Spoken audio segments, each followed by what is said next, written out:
Täze doğulan çağanın ayrıtynykları bar. Täze doğulan çağda näme üns bermeli? So çağany yetişdirmek üçin ata-ene näme işleri geçirmeli? Gelin şonuň üstüne durup geçelim. Çağı dünya iýne. Çağı dünya iýnenden soň olun durmuşunda bir näçe aýlaryň dowamında, bir näçe ýyllaryň dowamında düýpli özgörüşler bolup geçer. Hazam özgörüş köp bolýan, hazam düýpli özgörüş bolýan döwrem bolsa bir çağı doğulundan nolun ýaýla nolun masla bir ýaşy çelli esasy üstü düşmeler bolup geçer. Şoň üçin ata-eneler bir zat düşünmeli. Täze doğulan çağa on ösüşünün möhümligini göz öňünde tutup çağı bilen özüniň wagtyndan, iş wagtyndan, o gündelik wagtyny köprek bölegini çağa bahs etmegi öwrenmeli. Sebäbi sonna gazanylan zat, oňa çağanyň inneki ömrüniň dowamyny köp zatlara täsir etjek, täze emele gelmeler so döwürde döreýär.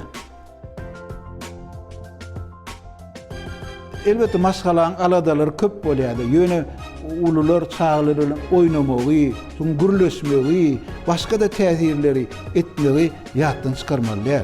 Ol esasy işin biri bolýar. Sebäbi so döwürde, bäbeklik döwrüne çağda mehr diýen duýgular emele gelýär.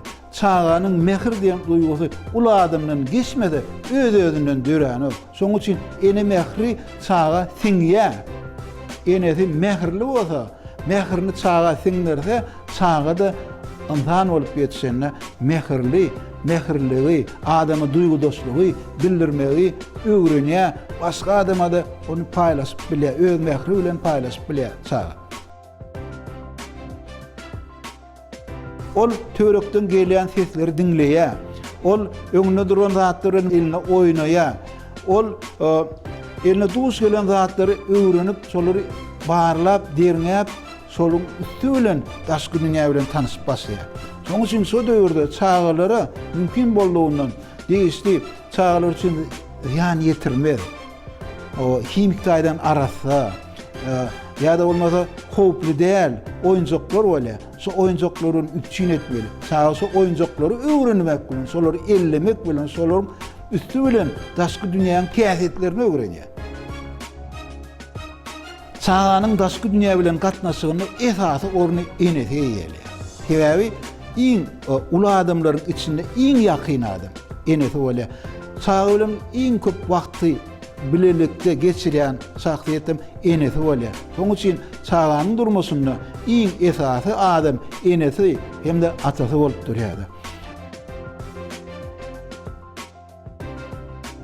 Ol çağa ulu adam geleni ejesi goloýlasan wagty, enesi goloýlasan wagty, oň ýüzüne seret, ýüzünden soň duýgularyny okaýar.